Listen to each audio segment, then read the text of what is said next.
Hello, Rachel. Hello, Ryan. How are you doing? Conflicted. Conflicted? Why, Rachel? Do you want to strike up a deal and I'll help your conflicted feelings? You'll have to betray all of your friends. Maybe. Yeah. So is that why you're conflicted these days? Yep. Okay. Do you want to know how I'm doing? Yeah. Spiffy! I'm doing spiffy, rather. Jolly old chap. Hello there, I'm British now, rather. Chip chip beery, pip pip cheerio, and all of that. Nice cup of tea. I take a little bit of sugar in my tea. I'm the voice of Alfred in the Arkham games. Oh, when he said long live the king, it was really great because we now live in a time where that's accurate. Yeah. Isn't that crazy? Yeah, when it came out, it was like, of course this is the I'm so future. used to living my entire life where it was long live the queen, and now that's no longer applicable. In this episode of Space Above and Beyond, it was a little sci-fi thing, like, hey, we're in the future now. The queen's obviously dead by then. I really thought that he said in Her Majesty's service, not His Majesty's service. Well, let's play. Let's play the tape then. Major Cyril McKendrick of His Majesty's Coldstream Guards. Oh, there we are. We'll see who's right, who's wrong. Well, Rachel, we'll have to see. Let's see if the writers had kept it all in line. So we are here on YumYumPodcast to talk about Space Above and Beyond. I have seen the show, but you, Rachel, you've never seen Space Above and Beyond before. But we're doing it here, and for the people out there, we recommend that you give Space Above and Beyond a watch. We recommend you do. It's available on multiple places. It's a show that hasn't been seen a lot. And even if you've watched it before, watch along with us so we can hear more about your thoughts on individual episodes as we go forward. So we are Yum Yum Podcast because of an iconic line of dialogue by a character from Star Trek Discovery where they said yum yum out of nowhere as a reply to something. And the British guy in this would have, in fact, the two guest stars we got in Pearly, the Space Above and Beyond episode would have said yum yum. They both would. The tank would have said it if it could talk. It has no mouth, but it must cry. It feels like restraint that he didn't say it after he chugged the dry coffee. And that actor's in a bunch too. So let's get into the description. Episode 18, Pearly. According to the DVD, this is the plot. On a planet overrun with chigs, the 58th encounters Major Cyril McKendrick, the sole survivor of the 8th British Cavalry, and Wang encounters the silicate who previously tortured him. Well, that's a little bit misleading. That last, he encountered a silicate. He didn't encounter the specific silicate. No, it's just the same model. It's the same model. So, Pearly, do you recollect what your prediction of this was last time? Nope. You don't even... Wow, Rachel doesn't even remember what it was. Well, I know that you're going to tell me so. I don't remember. Because you were stumped by this title, Pearly. What am I gonna do? And you did your Rachel. I wouldn't have guessed it's a name of a tank. The large part of your guess was just saying, "Oh, I don't know. I make this prediction," and then you just guessed like 15 different things. So, what did you think of Pearly? Overall, I enjoyed it. Wang frustrated me to fucking tears. Really? Yes. But we got what we wanted. More Wang, follow through on his story. I'm not, you're meant to be frustrated with him, I think. You aren't meant to be supportive of his decision to betray the 58th. No, of course not. But dramatically speaking, it's something to delve into and explore. But overall, you had a good time with this? Yeah. The Wang thing is the thing that stuck out the most. Yeah. You? I didn't really care for this as much. There's all of these elements here that I am thrilled to see and should be more impactful upon me. But it doesn't pull it together. It's the tone. The tone is what gets in the way of this.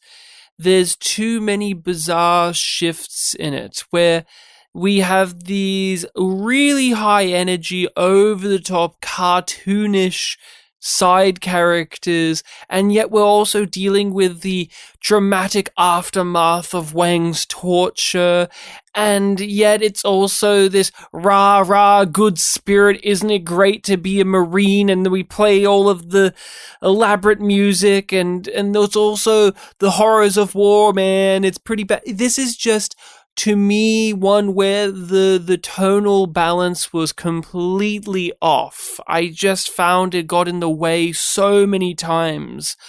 And just, if I break down the plot, like the things that happen and the themes of Pearly, they are great. They are things that I've wanted to see, things I wanted to be explored in the series, but that is where I talk about them without talking about how the tone of the episode filters in on those. And so for myself, this was more of a miss than it was a hit.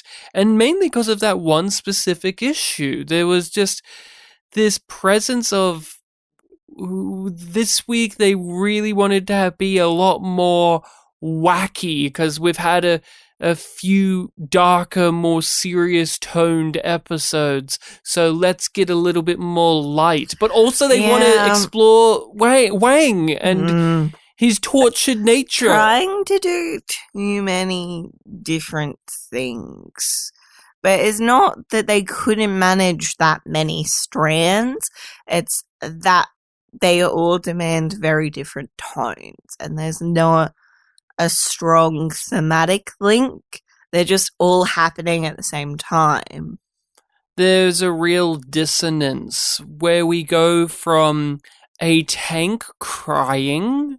That was cheesy and ludicrous and absurd. Just that visual of Pearly the tank. His blood. Like, I couldn't tell. The tank's crying. Yeah, I couldn't tell if it was blood or oil, but it was crying when they were given the eulogy, the eulogy, I guess, for this guy that we've just met who died, who owned this tank and was in charge of this tank and loved the tank.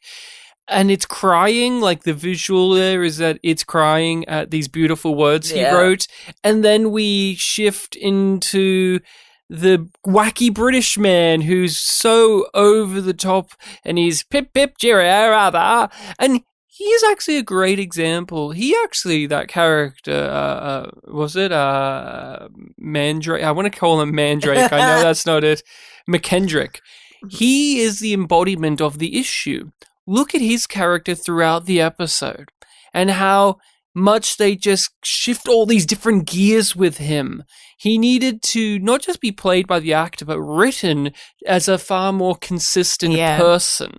There's a version of Pearly where we, the audience, actually feel like this guy is a menacing threat that could have mentally deteriorated to the point of working with the chicks. But at no point did I ever feel that. The script kept telling me this, but I never felt it because I saw him too much as a never believed it. I saw him too much as a comedy silly guy to even consider that this guy is working with the chigs. It was just one of those things where the conceit of this isn't bad, but there's just execution of it that just crumbles it all apart. Now, you enjoyed this more than I did, so I want to hear a bit from you about the things that you did like, the things that succeeded, the things that made this enjoyable.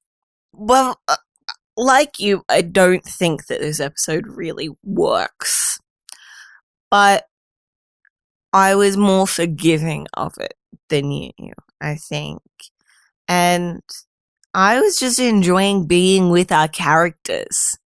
That made me forgive a lot of the inconsistencies within this episode. And I think, like, I enjoyed sort of most of the things on their own. So it's just like, I enjoyed the fact that McQueen is on this mission. Mm. I enjoyed Vanson being wounded and the reality of that. And then being afraid that she's going to die. And that necessitates Wang to do all of the heroic actiony stuff at the end when she would usually do it, and/or Cooper. Yep. Pearly is not an armored personnel carrier. She's a tank. You call her an APC one more time, I'll use your guts to grease her treads. Sir, Vanson's wound's reopened. She's got a fever. I think the infection's spreading. Yeah. You had ampicillin all along? Didn't think she'd make it. Didn't want to waste them. When the dude who's in love with the tank, who's in love with Pearly, says tank to Cooper, and McQueen's defensive. And then he's like, no, I'm talking about the thing we're in. It's a tank.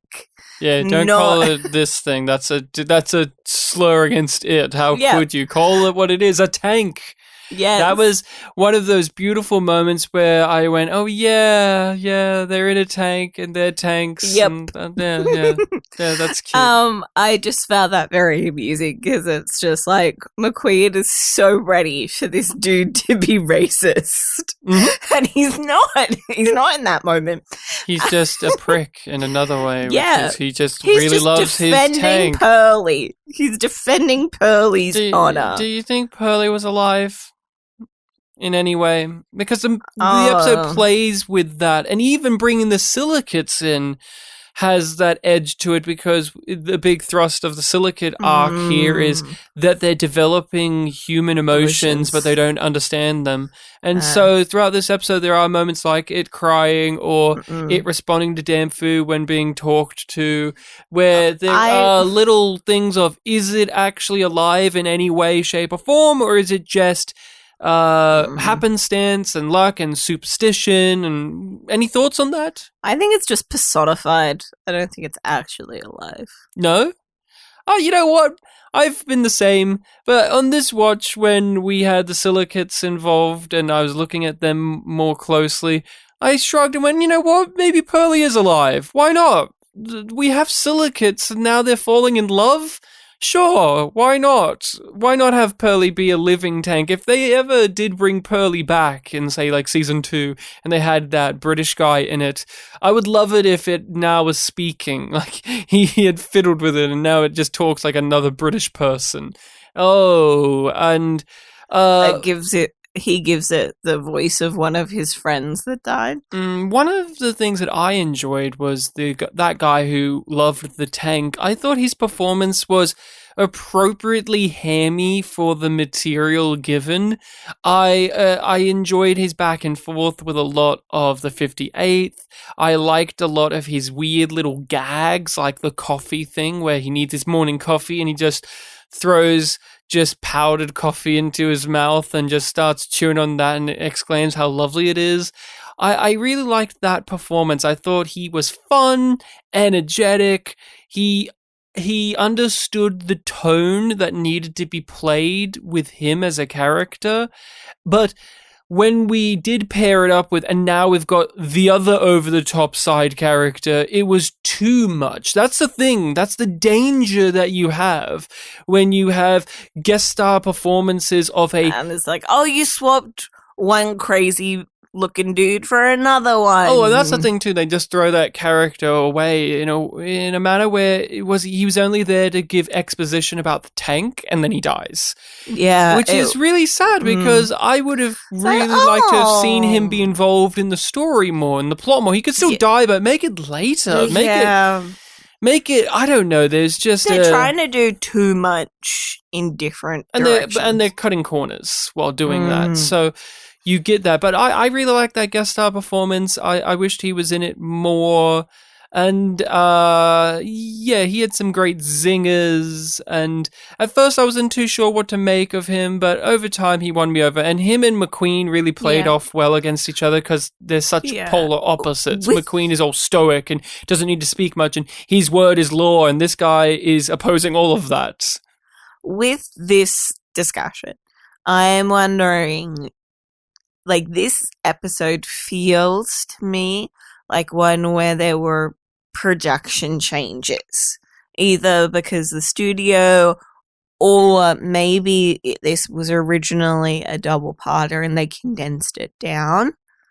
Really, see, the thing to me is this comes across like an early season 1 episode, but they've bolted on some of that ongoing character continuity onto it. Like, this episode would have followed along nicely from The Farthest Man from Home or Mutiny or stuff like that, where those episodes were just... It belongs in that quarter of the season. Or level of necessity, say, where... This episode opens up with our biggest pet peeve, which is they're just on some random mission and we have no stakes in it. We have no understanding of what they're doing. I couldn't tell you what they were doing. Why were they here? What were they up Killing to? Killing chigs. That's it. I guess. It's like, why do I care? Well, I don't want them to die, I guess.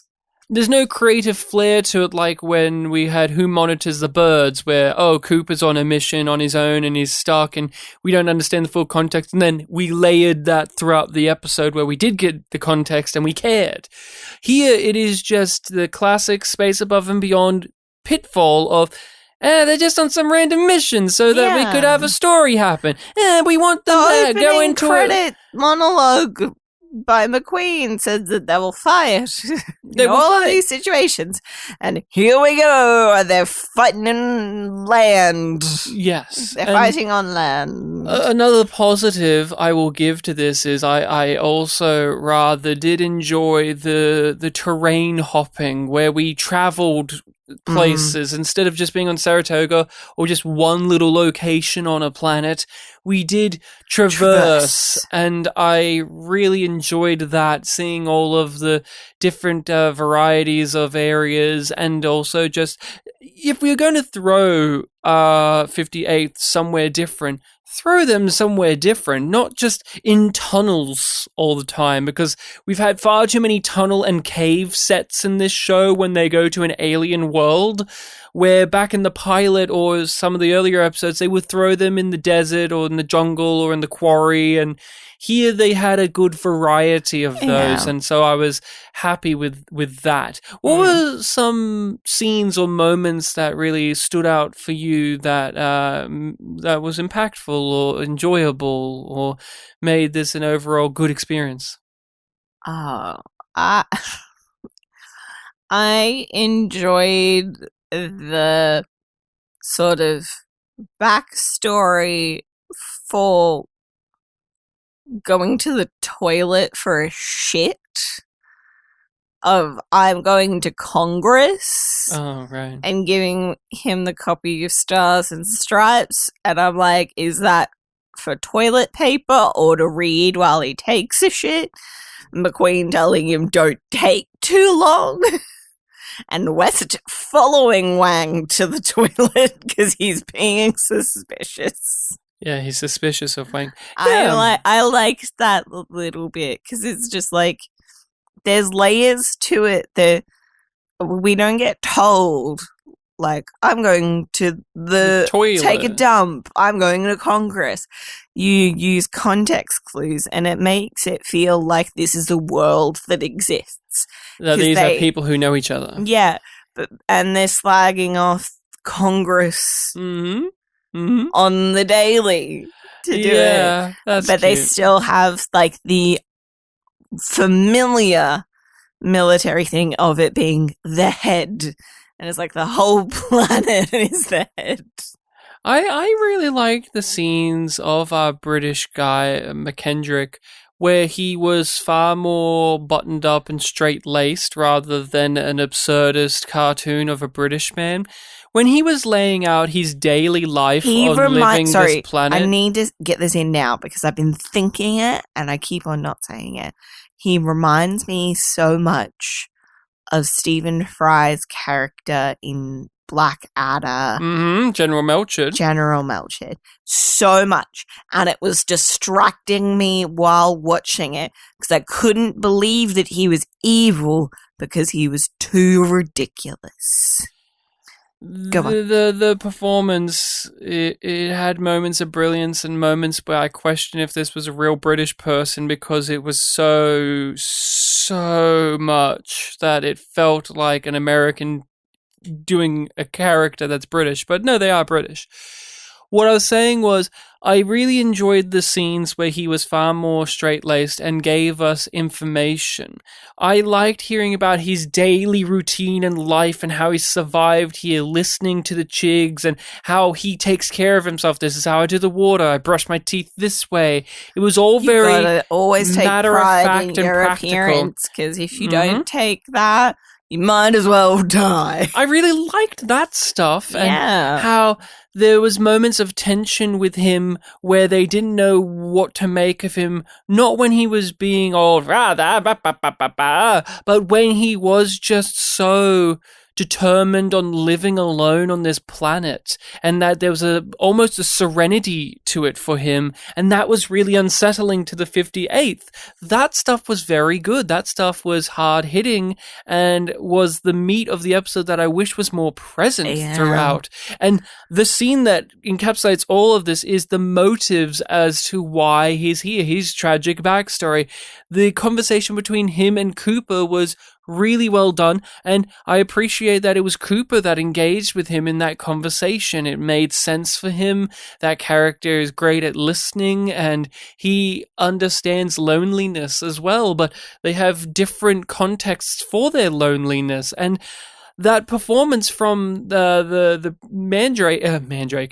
McKendrick was really, really well done. See, that's the one where you go, that was the audition. Like, that's the audition monologue that they gave. The off button on that scene is great. Yeah, and I liked too when we do get the bit where they suspect he stole the power cell. All of the dramatic stuff from Wang's action now being taken against this guy was truly captivating. It was truly captivating. When that started to set into motion, I did sit up in my seat a bit going, ooh, I like this type of story where we're going now, rather than, hello, gentlemen, pip, pip, let's get in this tank over there. I know how the chigs operate, I rather enjoyed instead them tying him up and him basically chiding them about being hypocrites and about how this is why I like to be lonely, because I don't have people turn on me like dogs and my own allies are treating me like I'm a chig. That stuff I do like really how well done. He's like, well,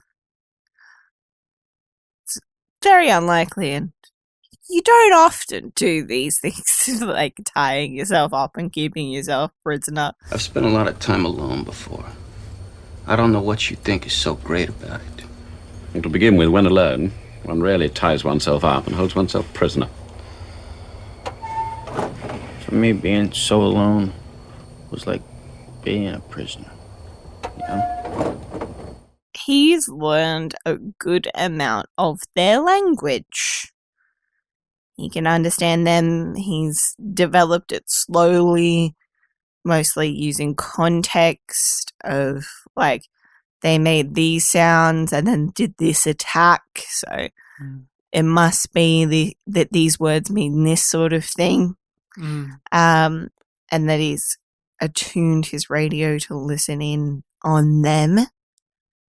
Which is neat, because his radio doesn't it only receives. Yeah. So he's using that, though. Instead of letting that be a weakness, he's using that as a strength, which is great, because we also find out his backstory. Do you believe that it is broken and that he can't? Yeah, I believed him. I believed all of his stuff. Because once we got his backstory, it made sense as to he's the pencil pusher guy, and his way of being a hero is to find a weird pencil pushing method of doing it in the danger zone, like in the battlefield. I thought that was great. I didn't fully believe that it couldn't be fixed. I think that he saw an opportunity and he's determined to hold on to it. I can agree to that, but at the same time, he has done so much. Like, he's made traps, he's figured out water, toothpaste. Like, he's done a lot of a Yeah, lotness. but, like, if he can transmit, then that means that he risks being taken away. Yeah, that's a part of the episode. He's not just hiding from the enemy.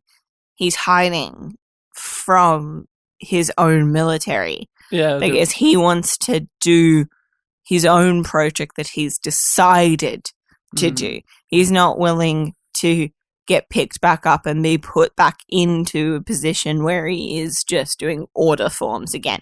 I also really like that since he's had time to observe the Chigs, he's made like these observations about them, but he's done something that the others haven't done, which is actually understand that they have a language, and he compares it to dolphins. He's like, they sound like dolphins. They have that type of register when speaking to one another. Yeah, and so it even gives us as a viewer a point of reference. Okay, because we don't know what the Chigs look like. They're under these suits of armor. They're humanoid, but they're different. So now we know, they maybe kind of like dolphins a bit, where they have that thing to them. And we also know the from idea that they live in a different atmosphere because they die when they're exposed to and air. we saw many times, especially in the pilot, that they have like these gill things on their neck. So we're getting this almost aquatic, if not amphibian-like understanding of what the Chigs are, which is cool. But and because we also think of them as like into what he says, because we usually think of them as like bugs, hence they're called Chigs because of their helmets and design. Yeah, and now we're getting a shift towards this avenue of thinking with them. I really liked also, he had this comment about how he has observed that they freak out about the dead.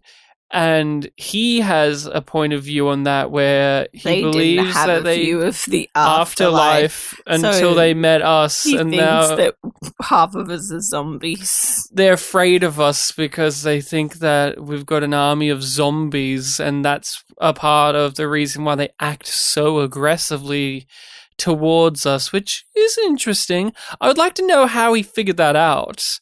I would like to know how he figured that observation out. Like, did he... but at the same time, we don't know how much of the Chig language he has learned. He's learned a good amount, so we know that. But anything else you want to say about that character? Because this episode is made up of bits and bobs, and so I wanted to know if there's anything else you want to say about McKendrick. I love that he stays. Yeah? Yeah. I love that he stays. Yeah, he accepts the tank into his life. Now he cares for Pearly. Yep. And they even make the remark, in a few months' time, he will be the thing that helps win this war. And do you think that he would come back? In an ideal world, yes. Yeah? Because of something that you said earlier, I don't think he does in what we got. I don't remember him coming back. We've only got like 4 episodes left, so I don't think there's a space for him to come back like 2 episodes. But hey, you know what? I could be mistaken. Space Above and Beyond kept bringing Sewell back every like 3 episodes. But now he's dead. Oh, R.I.P. Sewell. Sewell Fuel. But would you want to see this guy come back, and what would you want from him? I would want them to follow through on his intelligence, and for that to matter and to shift the war. Let him go. A couple more months, he'll be our best weapon. Now, a part of the plot that happens in this episode, and it's actually one that sneaks up on you because you don't think that this is going to be a Wang episode when you start. Halfway through, this becomes a Wang story when he's out on patrol looking after things, and him and somebody else gets sent off because they know that they're being followed. McQueen can tell. And we're kind of thrown off the scent because it's like, we're being followed, and then Wild British Man appears, and it's just like, oh, maybe it was him that was following them. But then McQueen says no, that like they're still being followed, so they get sent off to go like around to try and see if they can find who's trailing them, and Wang encounters the 2 silicates. thoughts? What did you think of the silicates showing up again? Makes sense. We know that they're working with the Chigs. It's hospitable enough planet for them to be there, as well as our crew. And it's just like, well, yeah. But you're talking on the practical sense, but on they showed up in the plot, were you happy to see them, and what were you wanting from them? It was a bit oh, and now we have this. Because it's just like, why are they there? Who knows? They say they got separated from their group. They got separated from the Chig tank that we see at the end. That's why he's there at the end. He's their equivalent of what Wang was, right? He's their party that scouts about, and so. And she was damaged in a firefight. I didn't piece those two together. I thought that they just got back, and then they were tracking the little bit of him. I was thrilled to see them. I was so happy Felicity's back. I was so overjoyed to see the silicates. I think they're such fun enemies and foes because they really are unpredictable. You don't know what they're capable of and their intentions. We all know it goes down to take a chance, but that can lead to so many avenues.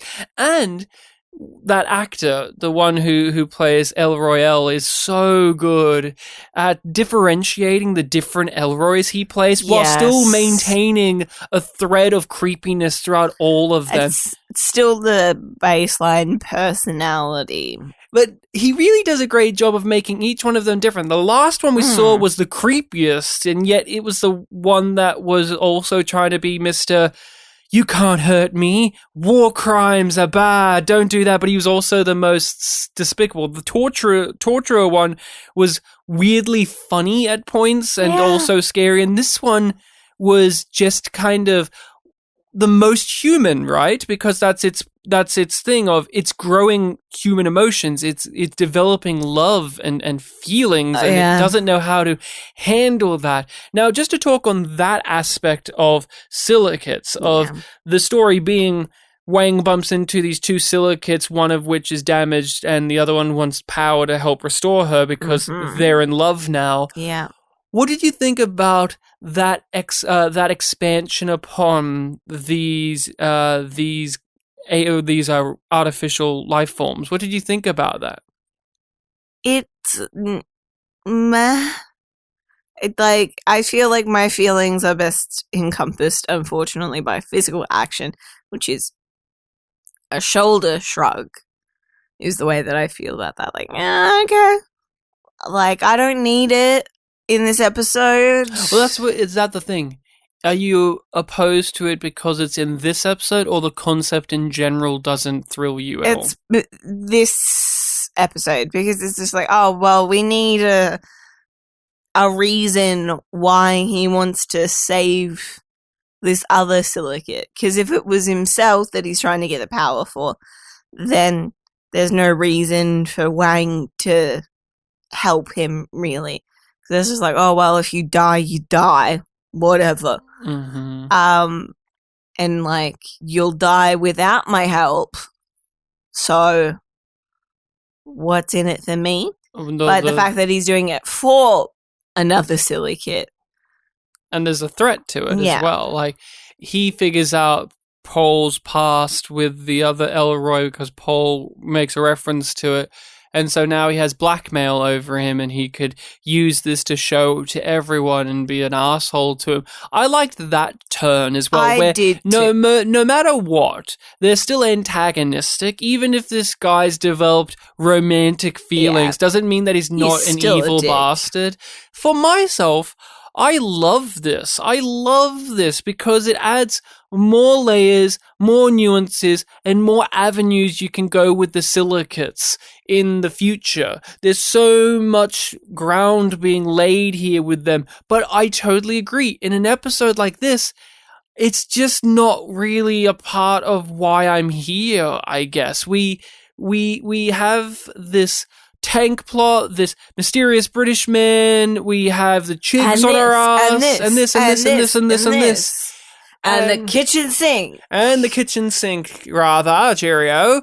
It's a neat concept, but I would rather have watched a whole episode of that. A whole episode of they encounter silicates who are now in love, and whether it's Wang or the whole team have to struggle with some moral dilemma, some ethical dilemma about working with this silicate couple to gain something, but in return they're losing something. That's an episode. I could see that as a whole storyline, but instead it is the C plot of this episode, and it's such a sorrow that's the case. What if they didn't get separated, but they got kicked out for feeling emotions? Because that's too human. Yeah, I could see that as a thing too. You could definitely make the case for that being a way you could explore the story, or just showing that the silicates are this fractious group even more so. There's no loyalty.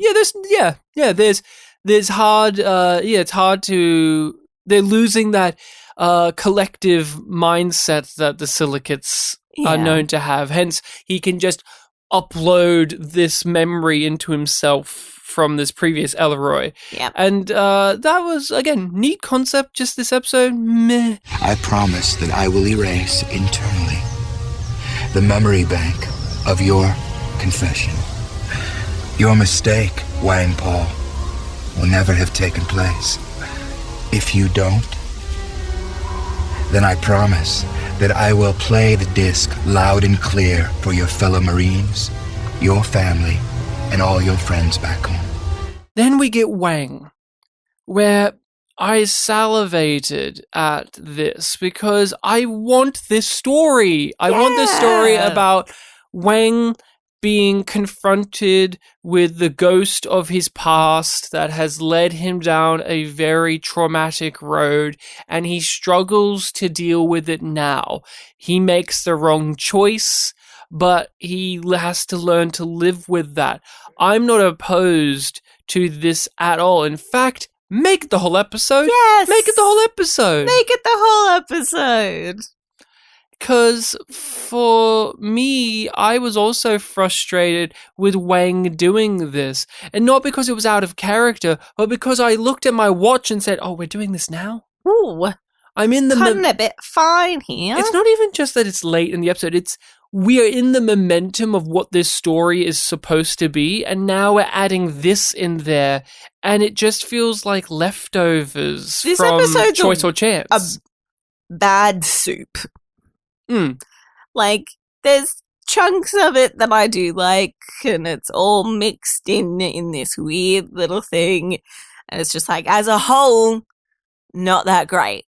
Little bits of it, fine. But when you have it all together, it's a mush and not that enjoyable. The actor of Wang gives a truly stellar performance throughout all of this. He really elevates the material, makes you feel for him, makes Wang throughout all of Space Above and Beyond a far more layered character than the script ever does. I think this actor is arguably one of the best on the show, but isn't given the opportunities as often. And here, he was the thing that made this truly watchable, because even outside of his performance, the storyline itself is okay. Like, it's great that we're touching base with his mental health and his overall character flaw, but as a story itself within this, I didn't find it that captivating either, and it has a rather tidy resolution overall, where everybody just shrugs and says, accepts it's okay, it, man. And there's no idea of further repercussions for him sabotaging their mission. Remember when Commodore Ross and McQueen were fucking blasting Danfu's ass in that Fear Planet episode for doing far less? Yes! Like, But now it's like, oh, They even set it up in the episode of, it can't be one of us. We know each other all too well. The level of trust is solidified, and it would be such a heartbreak if anyone would break that trust. And it just pans to Wang basically sweating bullets and crying in the corner, being like, oh no, I did. Yeah, he might as well have pulled his collar and steam came out. Like, what do you think about that side of it when it comes to this? That's a letdown because they don't have time to do that stuff because they're doing too many other things. And that's part of why I really disliked the execution of this storyline. The idea is great. Love it. Mm. Here's something that I think is rather fascinating to think about. This is 1995. Yep. This is late into the season. They are already struggling with ratings and the network is screwing them over, and they're having to try and get new viewers to come in and understand what's happening. Hence, we have the opening credits now with a monologue from McQueen. Yep. And this episode, for the first half of it, comes across as a self-contained, one and done, with little bits and bobs, little breadcrumbs, little threads that connect back to previous things so that the long-time viewers don't feel like they're wasting their time. But for new viewers, they come in. But then, halfway through, it is now we're following through on things we've done in the past. But we do get the flashback that does fill it in. No, and that's what I'm saying. It is an episode where it is both trying to accommodate old viewers and new viewers. Yes. And so it's compromised. Yes. We don't see this as often on television nowadays, especially with a science fiction series of this variety where there's an emphasis on serialization, and because Space Above and Beyond does have serialization, it wasn't just Deep Space Nine and Babylon 5 that was doing ongoing continuity and serialization within the sci-fi TV format at the time. Space Above and Beyond was doing it as well. They have far more of an emphasis on ongoing character continuity, hence Wang in this episode, but they still have it. And I think that is the true fault in Pearly is it's a beast of an episode where it is having to play to two different audiences at the same time, and it's satisfying neither one. Yeah. I know how alone you feel. You have people in your life now who can help you get back what you lost. I give Pearly a yum. Yeah. I enjoyed most of this episode, but I don't think it's good. I think the parts that I like are because of the better episodes that came before it. So I'm going to give it a yum too. Yeah. On our scale of yum being bad and yum yum being good, we both landed on a yum, which means it's yum yum. See the logic there? So the next episode, we're up to episode 19, Rachel. Oh, no. And you've already heard this title on the podcast before, R&R. So, do you have any thoughts on what R&R is going to be about? Rest and relaxation. Yeah? What's the plot, though? I think they're meant to be getting R&R, and they don't really. Oh, you think it's going to be like another, what was it, Eyes, where they're going to go back home and then they got into a snafu? Yep. I think that there are going to be points of relaxation, but not the whole episode. Mm. I think they're going to be finding a little bit of reprieve, but still in the thick of it. Okay. So that is Rachel's predictions. People, you can find... Wait. Oh, yeah. Right. Everyone, wait. Stop. Listen. Look. Now. We're going to get scenes at the bar again. Oh, yeah, the bar. What, the bar set. We're going to go back to the bar set. You don't think they'll go to a new bar? Like on Riser? No. And there will be Bashir and Worf. And look, there's Quark over there selling his little statues all over the place. You don't think that's going to happen? No. Well, that is all we have for you on this discussion of Yum Yum and Beyond. Oh, well, whenever I think of whenever I think of these type of episodes, I always think of the Riser episodes of Star Trek, which but vary that's a in quality. Bad episode. But it's the Riser episode that you think of, that or Captain's Holiday. But that is all we have for you. You can find us on the social medias at YumYumPod or YumYumPodcast. Make sure to share this around with all of your friends. Rate and review us on whatever podcast hosting site allows it. Subscribe to our Patreon. Support us on there, and you can hear the rest of our Space Above and Beyond discussions if you're listening to this on the main feed, because we did it for our patrons first. So you can skip ahead of the queue and just get into everything you want to hear about Space Above and Beyond in full right now. Pags, if he was in this episode, if he was here, do you think he would have supported Wang in the traitorous acts that he did? Because I actually think he would have. I think Pags would have patted him on the back and go, I understand, man. He would have been the one that actually would have handed him the power. So. That's what I was going to say. I feel like if Pags was still here, Wang would have confided in Pags. We all confided and they would have gone off together. And then kissed. R.I.P. Pags. I'll force him with the silicates. Ooh, I don't... Yeah, you know what? Do you think Pags was pro-silicate? We never got to hear his opinions on the AIs, I don't think. That's Rachel's response. Ooh. Here's to Pags.